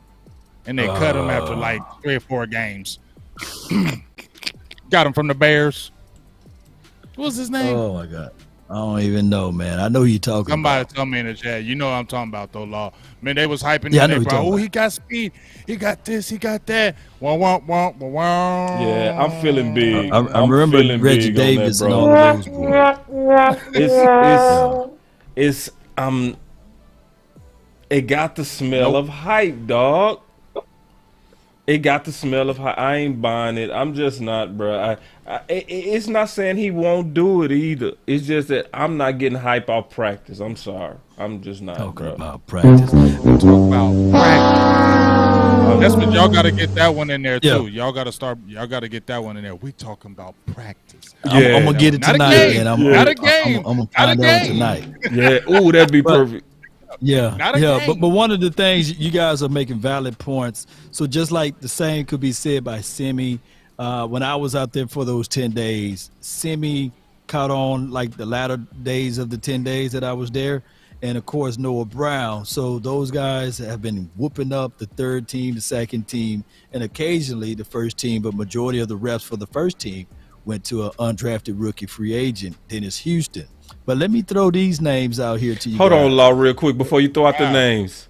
I just want to say I feel a little bit better about Simi, dog. Oh yeah. Me too. Because he's a second-year player. You know what I mean? Yeah. And he big. I feel good. I don't trust Noah. I'm trusting Simi a little bit more. I might be wrong for that, but no, you ain't wrong. You feel me on that? We know what Noah is, boss. We know what Noah is, boss. After we've seen him so many years, we know what Noah Brown is. We don't know what Simi is yet. Yeah. So this is, even though it's on third team, you're more excited because he's a big body receiver. He brings a speed element that you like. You want that size that they're talking about. You know, they were talking about hybrid. But you get a lot more excited that he's stepping up because you want that trajectory of him stepping up and being able to play good. So with these preseason games for Simi Fehoko are going to be ginormous. Yeah. If he carry what he been doing that practice into preseason, he go win the crowd. But what was you saying, Law? Well, what I was saying is, and then of course that relationship need to be heavily with Dak Prescott to Simi. I know that it's been a spoonful of reps, but right now Jalen Tolbert and Dennis Houston is Dak Prescott buddy. So somehow Simi need to get cool with Dak and see if they can play some spades together, roll some dice or dominoes or something, man. Take them out to eat or something so that they can be on that same page like Jalen Tolbert is or Dennis Houston. So go over to his house when they get back to Prosper and have a few sleepovers or something and get on the same page. You got to be stingy and aggressive, kind of like what the playmaker was to Troy. He didn't allow anybody to have their relationship with Troy because that was his guy. So Simi gonna have to be greedy and go over there and say, hey, I want this team rep. That's what Dennis Houston, he wanted something. He stayed after practice those 10 days I was there catching balls and everything. So he's hungry, he wanted. But when the whistle for that last bell ring, Fehoko is darting to the doggone locker room. So he need to be out there more establishing that continuity. And I'm not saying that they don't have it, but these are things that I wanted to bring out, Cowboy Nation, in the panel. Practice was so bad for the Kansas City Chiefs. Listen to these names. Miko Hartman, Sky Moore, I know we was high on him, and Juju Smith-Schuster. Is that a better wide receiver group than ours? they said practice was so horrible that Andy Reid shut it down and said, hey, we can go home. Y'all ain't catching nothing today. Also, news out of Green Bay land, and I know these are different teams, but Christian Watson, their second-year player, he's going to be on PUP. So they rolling out the plan of Allen Lazard to be their number 1 wide receiver. Second will be Randall Cobb and Sammy Watkins. They are having so much of the issues that they are not on the same page. So we may just be a blessing in disguise of what we have with our guys, because we are able to see this team develop that continuity, and our team may be a little bit ahead of those teams with star-studded quarterbacks. What's your thoughts? Well, I'll just say it like this. Because somebody else got relationship problems, that don't mean I don't too. True. You know what I'm saying? That's all. Is, you know, because I see your point. Other people got it bad. You know what I'm saying? You know. But that's one of them things that never feel good to say. You know, like when you having a bad day, right? You having a bad day, bro. Hey, I'm looking at my comments. They flaming me up. Nah, man. Pat Mahomes and Rodgers a whole lot better than Dak, though. Y'all leave me alone with that, man. All 3 of those quarterbacks threw 37 touchdowns last year. Come on, y'all leave my quarterback alone. Yeah. Just go ahead. And but your point is true. You know what I'm saying? That it's other teams that's out there suffering. I agree with that. You know, and it's one of those things to where with our guys, this comment right here says it best to me. He says, I ain't buying none of them, LOL. I'm not mad at somebody who say that, because all to me that's saying is I need to see more. You know what I'm saying? And I need to see more. I'm not, practice not gonna do it for me. I need to see these guys stack it in the lights now. I want to see you first start with Denver. I want to get some reports of you eating up Denver. I want to see what you did with Surtain over there. You see what I'm saying? That's what I want. When I see you ate up Denver, and then when they turning them other lights with the Chargers, that's what I want to hear now with these receivers. If I'm not hearing none of that when it's real competition, bruh, let me just tell you, and I'm being real, it's fool's gold, and I ain't buying it. Because because the cameras, I notice how our cameras move in Dallas. It's only highlights. It's not the reality. Because when they was showing us the highlights as you was in the Oxnard, using Oxnards with your own eyes, we was here with the highlights. I was drinking Kool-Aid until you start talking, dog. You know what I'm saying? Because and you said it just like West Coast, just like Mark, and you said, listen, y'all, highlights is not the whole practice. And I just did this.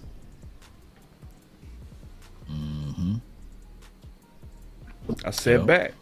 So that's how I'm with these receivers. I want to see more. What's your thoughts on that? Man, my thought is, go ahead, James. Oh, go ahead. I'm chilling.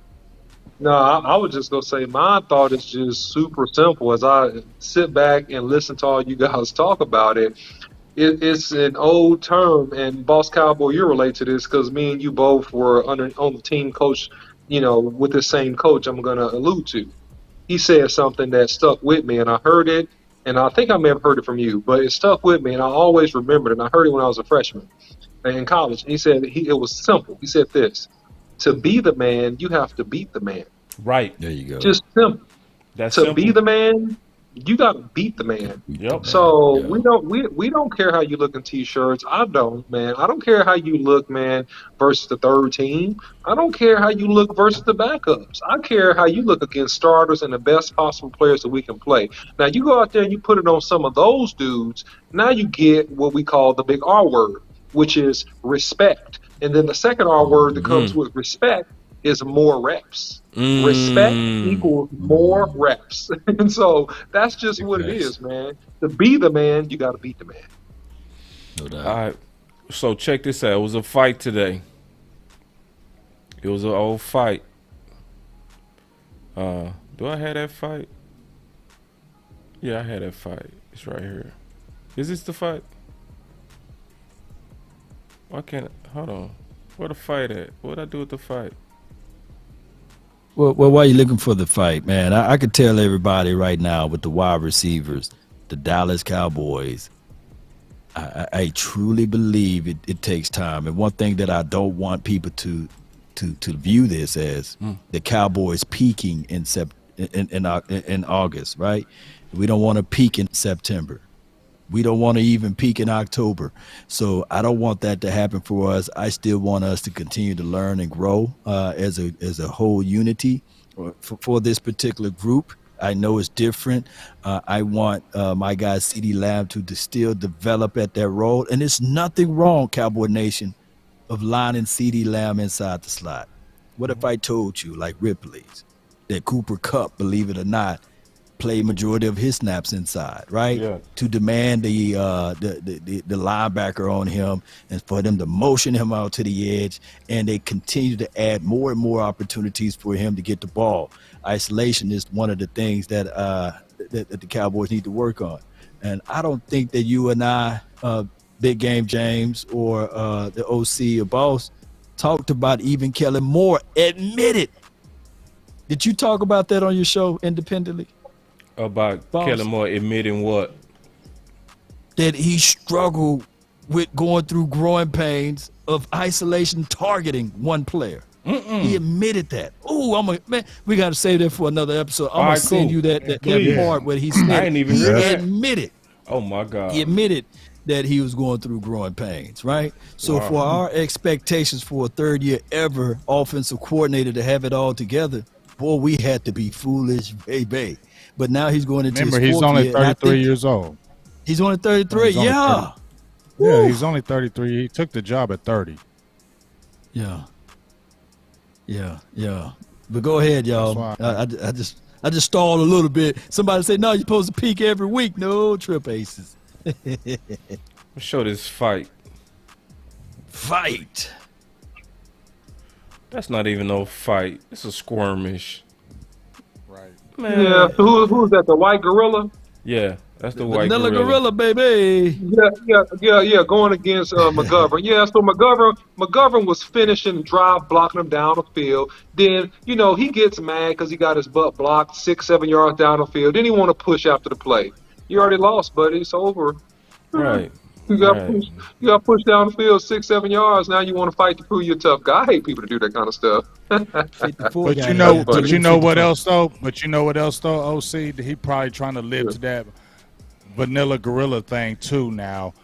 Since he's got the nickname, you know how they do. You're a rookie. They gave him a little nickname, so now he might want to start trying to get feisty just because he want to live up to the little reputation. You better do that in them games, vanilla gorilla. Yeah, and what he needs to do is get his butt down and take a hard step and get through that A gap. That's what he needs to do. He don't need to do that. He's 10 yards down the field. A little punch, though. Look at him. Yeah, he downfield. Yeah, he lost. He down a little punch though. Yeah, I mean it's a double on him. He got doubled, but but you got to sink. You was on skates, big dog. Skates, sir. Skate land. Then he pushed you. Then he pushed you again. Get out of here. Yeah, McGovern finished you. He finished. He said, "Get out of here." Yeah. Sorry. But the biggest takeaway look, for you me. see him stop. He said, "What?" He said, "What?" He stopped. He said, "What?" Yeah. Watch McGovern. Watch him stop. That's he said, "What? What'd you say?" And it looked like he scratched his eyes. It looked like he scratched him. What kind of mess is that? I'm gonna scratch you. He pushed. He said, "Get off me." Leave Ridgeway alone, man. Hold on, that look like a scratch right there. Are you scratching? Yeah. That's why McGovern pushed me. He said, "Get up, man." You scratching people out there? But my biggest takeaway on the audio was Mike McCarthy. My biggest takeaway was Mike McCarthy. He dropped the F-bomb, and it didn't sound like the Italian sub. It didn't sound like Jason Garrett force cussing. He literally said, "Y'all effing line up and get back to it." And I love it. I love it the way he. I got it right here. That. I can you got play the audio. it. Turn it up so we can have turn it up. We'll hear him cuss a little bit. Yeah, I want to hear him cuss just a little bit. Come all on, right, man. Come on, YouTube. Up, take man. good care of me now. All right. Yeah.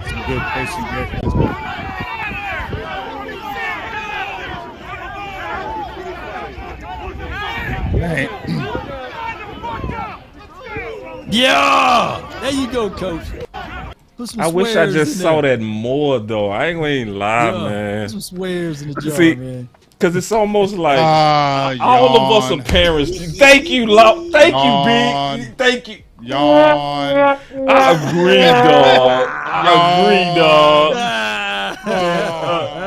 dog. This one we need that cut button. Where that button at? I got that right here. Hey. That's what that was. Yeah.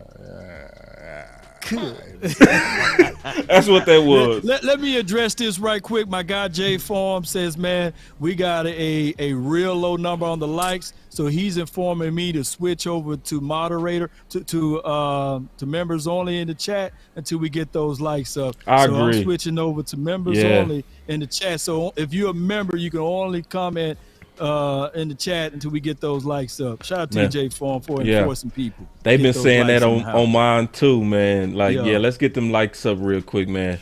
And they always do. Every time we ask, y'all get them likes up.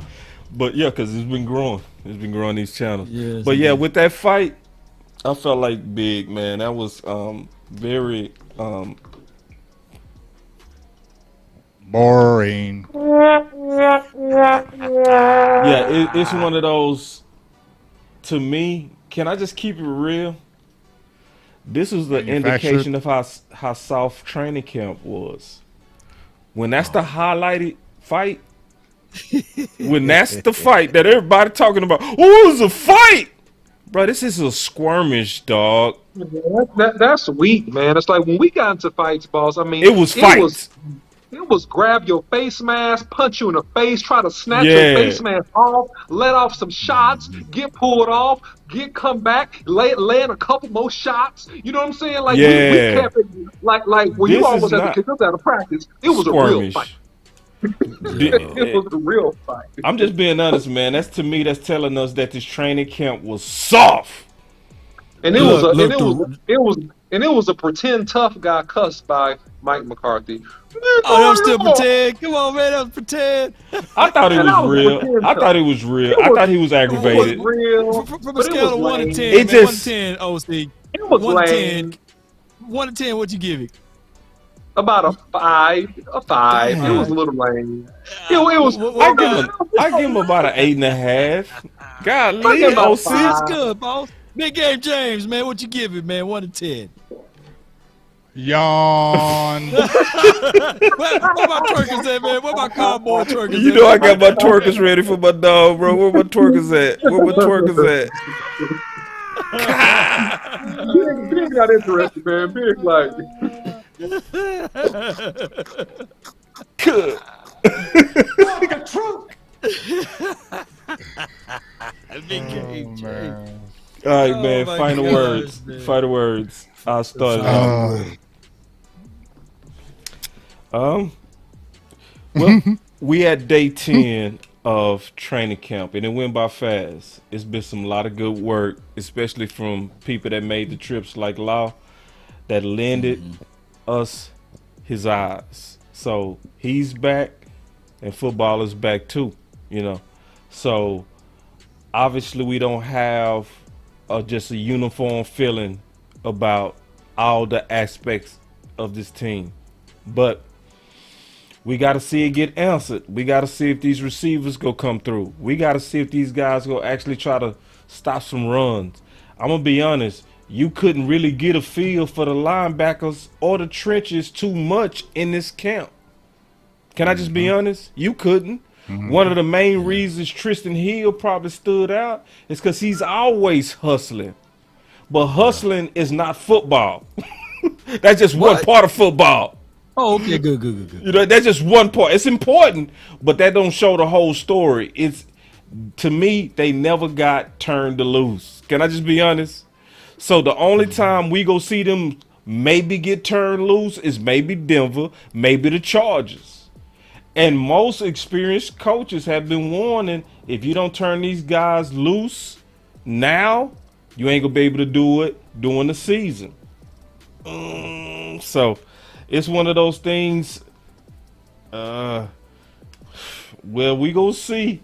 But I am excited about one thing without being a Debbie Downer to finish on strong. The thing that I'm excited about though is them dogs up front.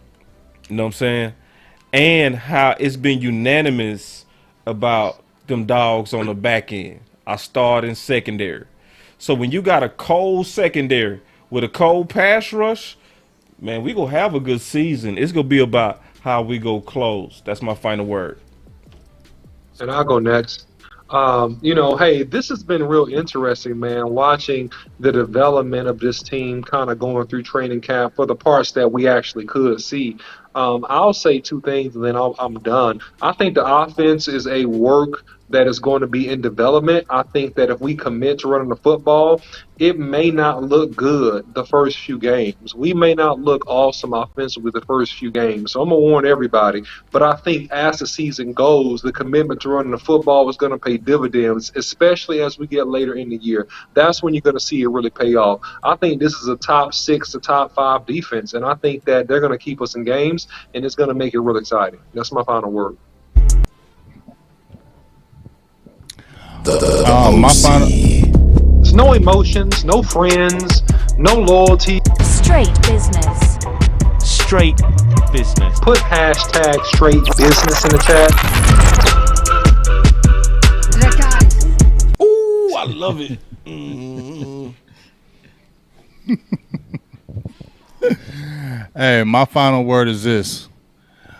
Unleash the beast and CD Lamb and Dak Prescott. That's been looking like a great connection. So if we're really talking about that offense, like OC said, and I believe that this offense is going to be behind the defense. Mike McCarthy said himself. We all been saying it because we all know it. Please, Kellen Moore. You just said you had struggling. Oh, you struggled. You had problems. You had things you had to deal with really isolating this receiver. Well, this one shouldn't be hard right here. You see it early. At least on the highlights I've been seeing in the last couple of days, the law been showing some fire ones, and they've been showing some. That CD, the Dak to CD is looking fire. Yeah. So please. Law Nation said himself, CD gonna go nuts. 1,500, 1,400 yards, over 10 touchdowns, 90 receptions. Gonna have a Dez Bryant type year. Yeah. So if we're talking about that needs to happen early, right? That needs to happen early. Week 1 in Tampa. That needs to flood Cincinnati. Y'all need to give the ball to CD Lamb. I don't care if he catch it 10 times, 12 times, 15 times in one daggone game. That connection can win games. So they need to make that happen, and that's my final word. Man, that was a real good final word. Good final word, being a Cowboy. I ain't putting up no dog on that, bro. That dog can go. No. Let's have some fun. Let's have a good time, man. That was a good final word, bro. The only thing I'm gonna hit you with is perfect. Yeah, it was perfect with it, man, and that was perfect. Before I go into anything, man, I just want to give a shout out to all of the people who gave donations over here. Smoke 14 for you, appreciate you for the $5 super chat. Fire. Coach Mar, appreciate you for the super chat. Smoke Team 14 for you again with another $5 super chat. I appreciate you. And we're going to give D Well, appreciate you. He says y'all got Big Game James with the BET Uncut for Big Game James. Shout out to you. Lisa, thank you so much. She's a troop, man. She goes to most of the events, Cowboys Experience deals, and I really appreciate you. She donated $9.99 for your mind. She says, I love y'all. We beating. In those words, Tampa Bay Buccaneers. Ken Art with the $10 super chat. We haven't won anything significantly. And, hey, what are some of the lesser roles the Untouchables got? Any thoughts? And then we had multiple people with the stars on the Facebook, Turin Gibson, and as well as all of my Facebook people, man. The list is so long. So if I left your name out, charge it to my head, not my heart. I really appreciate you guys for rocking with us on the final word. And the final word is growing tremendously, man. The last episode we did got over 10,000 views. I really appreciate us when we talk about this because people come back to hear the good resources that we spitting out of our mind and our cranium, straight from the dome, baby. We put it out there to the Mecca. Everybody be sitting there echoing baby nuts from Big Game James. They be echoing Boss Cowboy stuff in the OC, man, it's just phenomenal. Our vernacular going all over the world of the Cowboys community, and I love it, man. Straight business. All of the stuff that we put out there, it goes a long way. And yes, I see my guy CeeDee Lamb being that guy, and hopefully Kellen Morton look back at all of the tape and all of the pitfalls and all of the shortcomings that we had last year, and he said, man, you know what? If the LA Rams are able to give Cooper Kupp the ball, God dog it, I can figure out a way to give CeeDee Lamb the ball as well, and running the ball with the formations. When I'm out there in practice, you guys look at the all 11 versus 11 tape, and you will see that the Cowboys implemented the 20 personnel, the 21 personnel, some of the things that we've been talking about doing with Tony Pollard and Ezekiel Elliott in the backfield at the same time. And, of course, mixing in the tight end sets with 12 looks. So I can't wait for this season to kick off. Let's get it. Let's get it, man. All right. Dracarys. Ooh, I love that Dracarys. Yeah. I'm about to, we're going to add a dragon. Yes, indeed. We're going to add a dragon to come out when I... Yeah. She said it in the movies, out in those clips. I was like, yeah, she make you want to have some pet dragons. PG-13 version. Yeah, man. Come on. Well, so Big is going to be in Dallas. We ain't gonna talk about when. We gonna kind of keep it kind of hush. You know what I'm saying? But ooh, that's gonna be fine. Yoga fire. My dog better get in Dallas. Yeah. We gonna take over Waffle House. Wherever we at, man, we gonna take over, bro. Yeah, so y'all get ready for that. So obviously, when he come down, we gonna have to set up a stream. It's gonna be dope. Y'all already know it. Yoga fire. Yoga flame. Back to the motherland, I got baby. some Hennessy flavor Kool-Aid for you, Big Game James. Oh, please. I'm going to need all that. Hennessy Kool-Aid. Oh, yeah. Hey, Boss, we got to get him some Kool-Aid, too. Man, we got him. Man, we going to show out just like we did last time when we filmed this. You know what I mean? Yeah. Except it's going to be better. Come on. Too legit. Y'all know we going to bring the flavor. I'm talking about laughing tap. Yoga fire. Yoga flame.